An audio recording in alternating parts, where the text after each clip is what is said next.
Thinking and feeling. Before I start, I want to just reveal that I consider myself more of a thinker type. Thus, I might be biased, I might be confirmation biased. Yet I try to be as objective as possible, meaning I push against the need for comfort, try to disprove myself as a proper scientist would do, and let myself be surprised by the outcome of any kind of deduction. Starting with thinking, what is thinking? Is it just the voice we have inside of our head, the inner chatter in our minds, this dialogue we have? We even hear our own voice with proper sound? Maybe that's that, but in a broader sense, it's basically any kind of mental process. So when we have ideas or images, memories, so it's not only verbally, but also visually and auditory. Its function seems to be to improve behavior in its most basic senses of survival and reproduction. It's like running a simulation, so the thoughts have to die so we don't have to. Just imagine how it would be to jump out of the window. Well, I will die, therefore I shall not do it. There might be exceptions to those applications of thinking, which is more like reserved for artists and philosophers.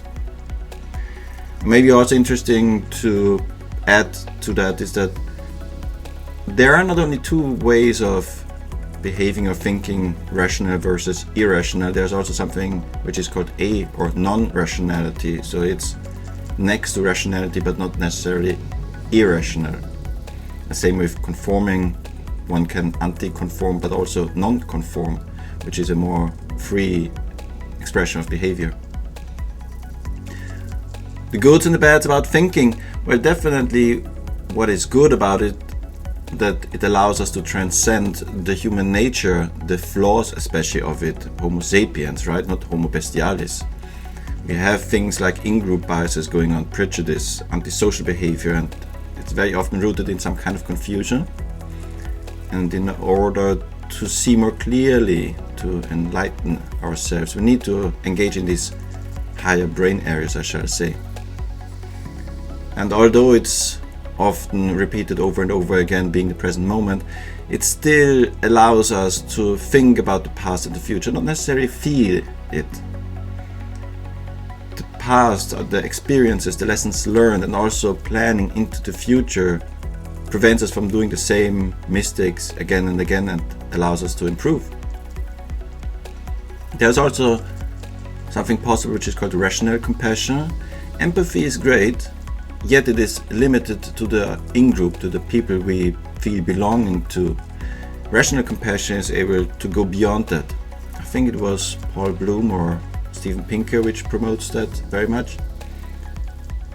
Empathy can also be exhausting. It's a little bit like sympathy. It's like sympathy, empathy, compassion, rational compassion.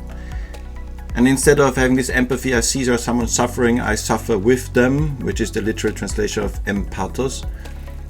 I can wish them all the goodness, the warmth. I can experience kindness when I see someone suffer. So instead of empathy draining ourselves, rational compassion might be able to uplift us and give us energy while we are with others. The obvious disadvantages of thinking is that it disconnects us from reality. The thoughts are creating an imagined reality, not the physical real reality, which is not bad by itself, I would say. Again, this ability to create a simulation in our minds, but too often it's too far stretched from reality and we confuse it as the real reality. So therefore it would be good to do a reality check. It's also effortful in its most biological sense, because our human nature still believes that it lives in a world of scarcity, therefore it wants to preserve energy, wants to be as lazy as possible.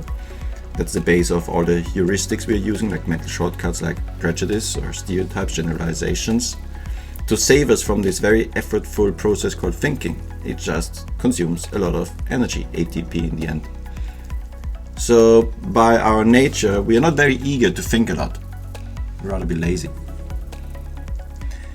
Often people who engage into thinking are being called being in their heads. So I would wonder, what does it mean? Let's think about it. So I think what people mean by that is that they are easily distracted by thoughts, difficulty staying focused to pay attention. It could also mean that there is an too critical inner voice. There is some obsessive thinking going on. It's not controlled anymore. Well, I would counter that technically everything happens in the head. So even if I pay attention to the sensations in my physical body and my left knee right now, it's like a flashlight shining its spotlight onto that body part. See, the flashlight is in the head. Yet I would say this judgment doesn't hold true, because the same as a knife isn't bad just because it can stab someone, and so isn't thinking bad if used properly. Don't blame the tool, blame your own inability to use it for the good. Also, when people express this judgment, I would rather have them practice compassion, or if I have that judgment about myself, then compassion towards myself, and try to see the beauty underneath the need of why do I engage in possibly obsessive thinking? Because I want to solve something, right? And similar judgment is when people say something like, "You're overthinking." Well, it implies that the person who states this judgment knows the absolute right amount of thinking which is appropriate. It also implies that there is currently a disproportionate amount invested into mental effort, disproportionate to whatever the situation is right now. And that person knows what's the absolute truth. Well, it might be something like trying to hammer in a screw. It will work, but only with a lot of force, brute force. Still, the judgment, I would rather have it rephrased as in, "Hey, I'm concerned that you might think too much. You think so much that it's not serving you anymore. So I wonder whether this is true for you and whether I can do something for you." Wouldn't that be more beautiful? Well, speaking of beautiful, feeding. What is feeding?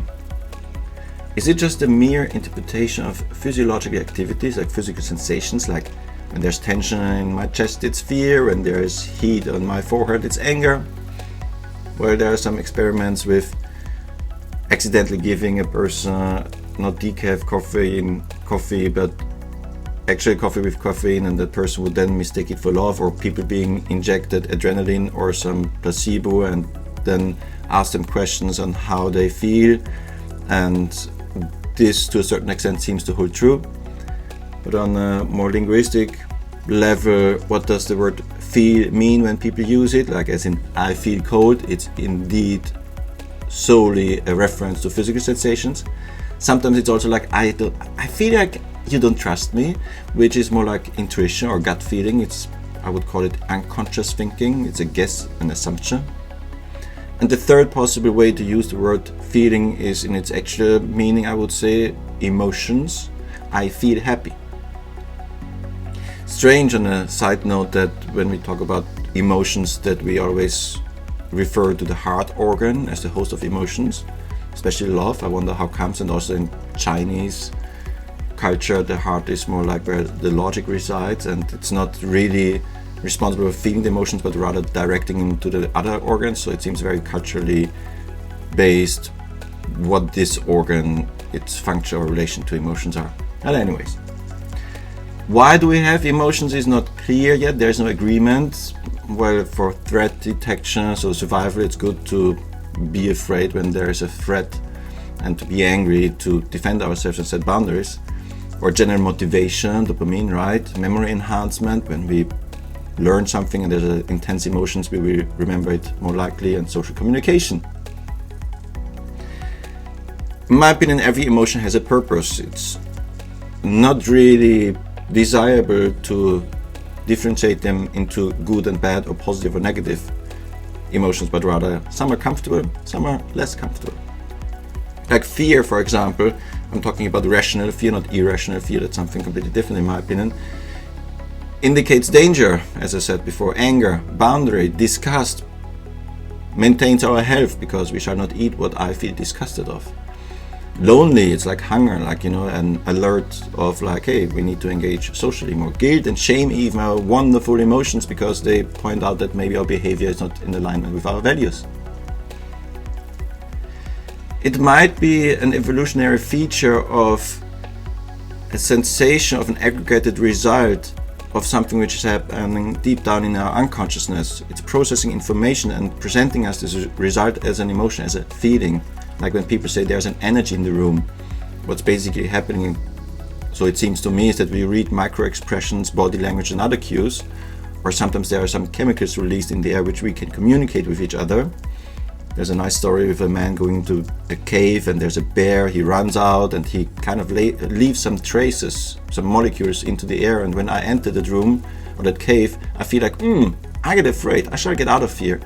So the sensation, the emotion we have is correct, but usually the explanation we have about it is nonsense because we don't know the underlying reality, what's going on, and therefore people usually create all kind of funny stories around it and call it energy. So what is it good for? Well, related to what I just said, it helps us to process the complexity of reality in a more performant and simplified manner. The conscious mind is not supposed to process this vast amount of information, and therefore using abstractions and images is just easier. Any kind of creative process requires this intuitive feeling. So it can reach to parts which the mere thinking, the rational thinking can't reach sometimes. So it's just yet another tool to solve different kind of puzzles. And as already stated, with the function of emotions is motivation. Without it, we would be just soulless robots. It would just sit there and do nothing. There's no desire, no goal, nowhere to go, nothing to reach. Disadvantages, I would say, is that again, its advantage is also its disadvantage, that it's too fuzzy. It can't be verbalized, it can't be communicated because it's below the radar of, or the level of consciousness. It's just there are no words for it, they're just approximations, and the nice thing to compensate for that is to use art as a help, to use a fuzzy tool for a fuzzy process. Sometimes emotions are also very much confused where they come from. Again, it's the explanation which is flawed, not the emotional sensation itself, because underneath there can be some kind of anxiety, cowardness, prejudice. So we should not blindly trust them, in my opinion. Sometimes there are some convictions, some social norms at play, or outdated biological triggers, kind of fear. So we should always question, challenge them, where does this emotion come from? Maybe there's something else underneath. Also, when we do something like projecting our internal world onto others, by that not owning our own experience, which is also potentially dangerous. Analogous to judgments of the thinking is also for the feeling, when people say, oh, you are too emotional, oh, you are such a drama queen.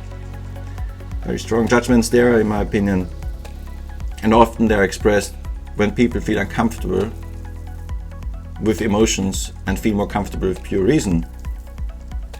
This too much implies that there's again a correct amount, there's an absolute reference, and the person who expresses this judgment knows that absolute correct amount, as God would most likely know. It's like you're overthinking, you know, say you're overfeeling. Seems to be something like a statement of the amount of emotions expressed for the situation is disproportional. But I think it's always proportional because there's just an confusion of what's going on underneath. There's something else being touched and it's not referring to what's happening right now. And again, instead of judging another person, I would rather leave it with a self-expression, as in, I'm concerned about your well-being. I wonder whether this emotional expression is appropriate, and maybe it might overwhelm you and thus blind you. So I wonder, is that true? Because I'm afraid that it disconnects us. Thinking and feeling, usually assigned in our culture, or maybe other cultures as well, very much to the masculine and the feminine.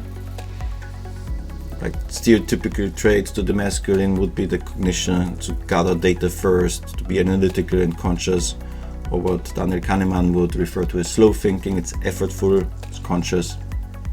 It's also very explicit, so it can be put in words. It's reductionistic, it's straight, it's like a line, it's very like a laser, systematic and pragmatic and result-oriented. Whereas the feminine, we usually associated with faith in intuition, gut feeling, to go with what feels right, a little hedonistic maybe even. Daniel Kahneman would call it fast thinking maybe. It's more effortless and it's unconscious.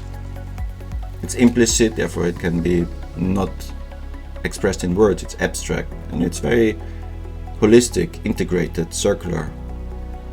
Thinking about art and aesthetics, more process-oriented.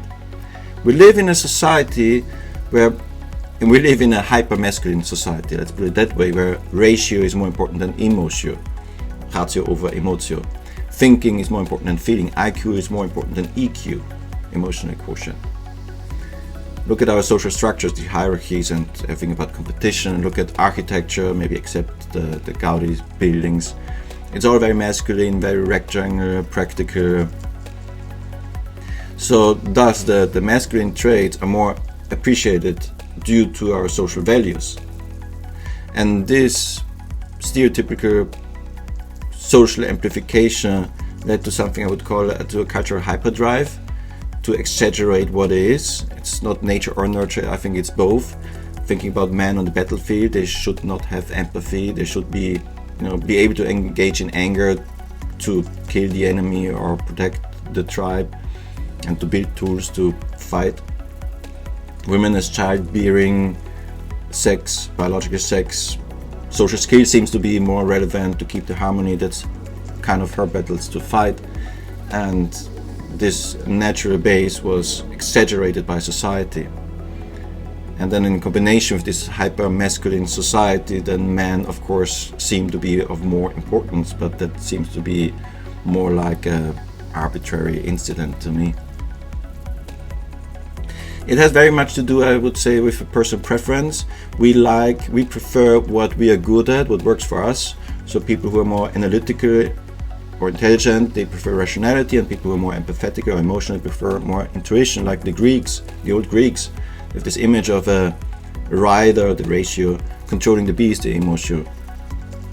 And therefore sometimes we feel threatened in our identity when I consider myself as a smart person. It's not like what I have, but what I am. And someone threatens me being a smart person, then I feel attacked and will defend myself. Strangely, when someone tells me that I'm bad at soccer, I wouldn't feel attacked because I didn't build an identity around playing soccer. But it seems we do that with intelligence. What definitely applies to both is to avoid dogma. Statements like absolute statements like the body is always right and don't believe everything you think, I would say, but also not what you feel. I would say both are sources of information which we should consider, and sometimes they are reliable, sometimes they are not because they are confused. As I said, with this identity and being intelligent, but also building an identity around emotions, or thoughts for that matter. Instead of saying I am angry, as in I'm anger itself, I feel anger, or even there is a sensation of anger, to create a healthy distance, like practicing mindfulness. When I have a thought, a judgment of they don't like me, I have an interpretation, but it's not necessarily a reality, and using language as in I have a thought of them not liking me, then I create a healthy distance. Oh, there is a thought. And also I like to be a little bit more nuanced. Use but not abuse, whatever it is. Bad thinking, I would say, is rumination and worrying. It's circular, it's unproductive and obsessive even. Good thinking, on the other hand, is contemplation or metacognition. It's more directed, constructive, productive and deliberate. The same with feeling. Bad feeling, when we get overwhelmed, when it's uncontrolled, we get confused and cover-ups of other kinds of things going on underneath. Whereas good feeling is when we own our emotions, what's really going on in the depth, in the foundation of our being. It's more grounded. Generally, we can say bad is everything which is an extreme, the dose makes the poison. Overthinking and overfeeding, both is not desirable, I would say. We lose control of it, as in thinking is a good slave but a bad master. You can say the same about emotions.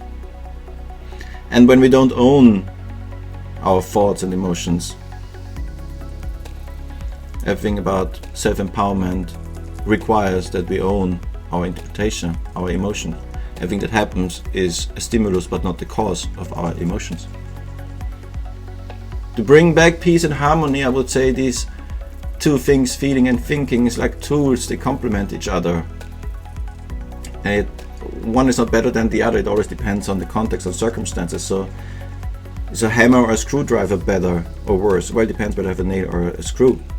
Same with what is better, thinking or feeling. I would say both. If I can use thinking and feeling to enrich my toolbox, that would be even better. It's like when I think about should I do something or not, I want to solve that, I want to have an answer for that, I would think about a possible future, imagining it vividly, and then check my emotional response to it. Maybe then changing the scenario, the details of the scenario until I reach a conclusion. So what's better? To have both. I would also not say that they're the same. Like men and women are the same, thinking and feeling is not the same, they're not equal, they're not supposed to be, therefore we have this specialization. I would say embrace the differences. Through polarity we create some dynamics and the whole system comes alive. I think yes, there is something like justified discrimination. A blind person should not be allowed to drive a car. I should not be allowed to fly an airplane. Of course there are also an unjustified and irrational way of discrimination. So the thing with the hammer and screwdriver, nail or screw, if I build an airplane, use thinking. If you do freestyle dance, don't use thinking, use feeling. And the same when I build an airplane, when I build a bridge, please don't use gut feeling and your emotions and whatever feels right, because then a lot of people might die. Instead of judging each other, practice compassion, rational compassion preferably.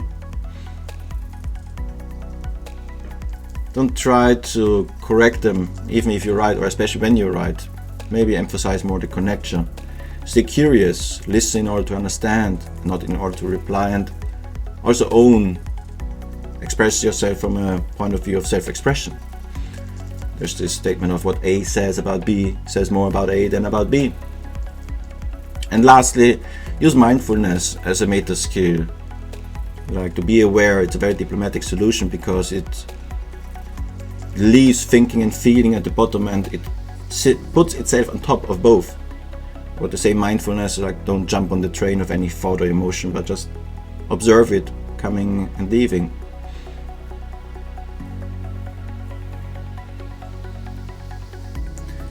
So master your thoughts, master your emotions. It's a skill we have not necessarily learned in school. Practice and embrace the full range of all emotions there are, because they're complementing each other. The thinking, the feeling, the yin and the yang, the feminine, the masculine, the mother and father, preferably both inside ourselves, so we are dependent from the outside, but find that peace and balance within ourselves, because only together we are complete. I'm thinking about these Greek hermaphrodites, and maybe add a little bit a spice of meta awareness on top.